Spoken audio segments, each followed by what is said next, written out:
Tired of missing out on your favorite anime because of complicated payment methods? Well, today, we're unlocking unlimited anime access by showing you how to pay for Crunchyroll using GCash. First things first, log into your Crunchyroll account either through their website or the mobile app if you don't have one yet. Create an account, it's free. Once you're logged in, navigate to your account settings, look for the subscription or membership section. This is where you'll manage your payment options.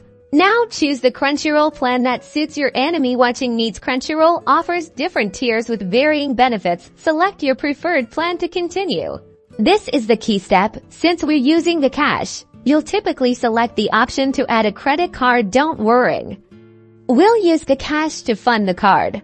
Open your GCash app and navigate to the GCash Mastercard section. If you don't have one, you can easily create a virtual GCash Mastercard. It's like a regular credit card, but funded directly from your GCash balance. Now go back to Crunchyroll and carefully enter the details of your GCash Mastercard. That's the card number, expiry date, and the CVV code found in your GCash app.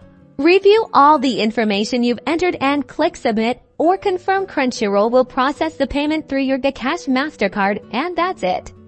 You're now a premium Crunchyroll member. All thanks to GCash. Happy watching!